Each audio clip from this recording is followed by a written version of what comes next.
We will start in September with a play called Love Letters by A.R. Gurney.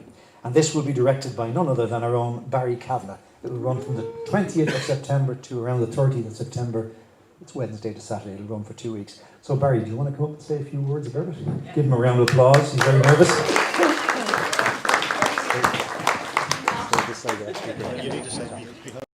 Hi folks, hope you enjoyed your lunch. Can you hear me okay? You can. So the play is Love Letters by A.R. Gurney, which has just enjoyed a run with Brian Murray and Una Crawford O'Brien in the Sheds Theatre down in Clontarf. It's a lovely piece, it's somewhat nostalgic. It was written in 1988. Has had many revivals over the last 30 or so years. It's a two-hander, so the play is principally about the arc of two lives which start off together. It's two young people who start and meet in grade school. They genuinely are attracted to each other, and through the course of the play they express their emotions for each other, their feelings for each other, and their lives through a series of letters, forward and back. It spans until they're in their 60s, so playing age for the cast is probably around about playing age of 60s, there or thereabouts, so I would be fairly liberal with that. Makeup is a wonderful thing, as are wigs indeed, and that's just for the men. We will run, as Sean says, from the 20th of September. The play is read, or at least it presents itself as being a reading of the letters for across and back between the two attempted lovers, and they're very text driven. It's a beautiful, gentle piece. It's quite nostalgic. It has pathos and some nice comedy in it as well. So that's what's going to happen for the September run, and I think it's a beautiful autumnal play, probably very suitable for the time of year. So that's what we're going to do. Love Letters is part of what we call the the Genesis program. Gemini. Genesis is a chance for us to do some new work that we haven't attempted before. Then we have our main three plays which we put before our patrons. So it's part of the Genesis program. In November then, we have a play called One for the Road, written by Willie Russell. That will run from 25th of November, I think. No, 18th of November, is it? Yeah, around the 18th, whatever. It runs just up to the beginning of December. And that's by Willie Russell, and it's been directed by Anne-Marie Woolen. So Anne-Marie, would you like to come up and say a few words? Now, I know you're all waiting with bated breath to find out what masterpiece I'll be working on this time. Drum roll, please. The play is none other than One for the Road by the legendary Willie Russell. Now, you know him from Educating Rita and Blood Brothers. We've already done both of those. But get ready to buckle up for this comedy roller coaster. We've 4 fantastic characters in this play. 2 couples, Derek and Pauline Kane, and their buddies Jane and Roger. They're here to celebrate Dennis's significant roundy birthday. But hold on to your hats. Dennis's parents are missing in action, lost in the maze of identical roads and bungalows. These guys are making more phone calls for directions than a tourist lost in a foreign city. Hiatus Parmesan, or kosher for anyone who doesn't know, is on the menu. Don't worry, we'll explain all about this later. Dennis and Pauline have moved from a terraced house into one of those shiny new bungalows in phase 2 of the estate. Pauline's all about fitting in, but let me tell you folks, there's some serious drama going on in the estate. Painted veggies, decapitated gnomes, bubbles in fountains, and guess who they're blaming? The Parnes kids. But wait, there's more. Ain't exactly jumping for joy either. Dennis is pondering the meaning of life, questioning why he just can't roam the roads forever. But you know what's going to happen when he starts to pack his bag.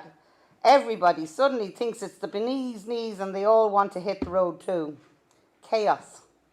This play's got pace, it's got wit, it's got sarcasm. It's the whole 9 yards. Ladies and gentlemen, buckle up because we are about to embark on a whirlwind adventure with One for the Road. Indeed. It's The Man Who Came to Dinner. But even more, it's directed by Bernard Tonge. But I'm a little worried, he has notes about it here. It looks longer than the script, so put your hands together for the great Bernard Tonge. Thank you, Sean. Yes, it's hard to believe it's 100 in a couple of years' time. Yeah, I just made out a few notes on this. So, The Man Who Came to Dinner is a comedy play by George Kaufman and Moss Hart. And there are probably two playwrights that you haven't heard of, but believe me, you'll hear about them and you'll know them and you'll enjoy them. They've written other stuff, but like this probably will be their main piece.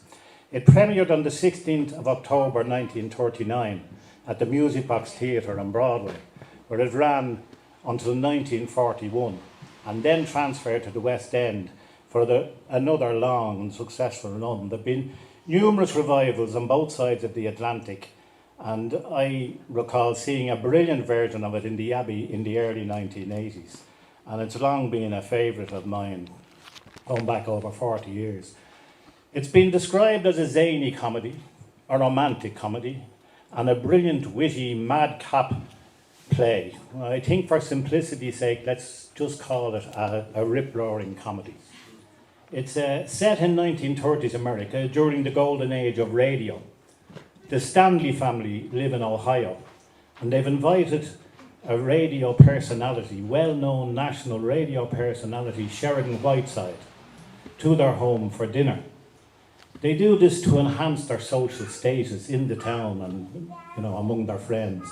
But things take an unexpected twist when Whiteside slips in the ice outside the house and breaks his leg. And as a result, he becomes an unexpected guest in the Stanley's home for 6 months while he recovers from his broken leg. So mayhem ensues, as you can imagine. Once he moves in, Whiteside completely takes over the house. He proceeds to make brash proclamations to everyone and offer his unsolicited advice to family members. The Stanleys are banished. The family are sent upstairs to their rooms, where they are forced to take their meals on a tray. They are not allowed to use the front door, or to have visitors call to the house, or to use the telephone. Whiteside sleeps until 12. Sounds like a great job. Sleeps until 12 and demands exclusive use of the downstairs rooms for his personal use. Now, much to the annoyance of Mr. Stanley, Whiteside runs up an astronomical telephone bill on transatlantic calls. And to add insult to injury, he informs Mr. Stanley that he intends to sue him because his leg break occurred on the doorstep of their house. So that's basically it. So the play is described as a screwball comedy and also, as I say, a comedy romance. It's a comic piece. It's a feel-good play. The audience will go home feeling good after it. And it's a great play to be in. I was in it myself many, many, many years ago, but it's a real fun piece to be in. I think it'll be a great opportunity for the group in early next year. Okay, that's it. Thanks. Anyway, in May, we're doing a play called The Beacon by Nancy Harris. You may not have heard of Nancy Harris, but she's a new-ish Irish playwright. If any of you saw The Dry on RTE recently, the woman who comes back home from London. And I actually watched a couple of episodes and then realised after the second episode that she had written it. So I didn't know that. So anyway, but I picked the play at that stage. Anyway, very briefly, The Beacon is about an artist who has moved from her home in Dublin to live on an island off the coast of Cork. And she receives a visit from her estranged son and his new young wife. And we explore their relationship, an unusual relationship that he has with people on the island. And we discover that his father, who was divorced from his mother, had died a number of years previously, and there is a whiff of sulphur about his death. Nope, never done.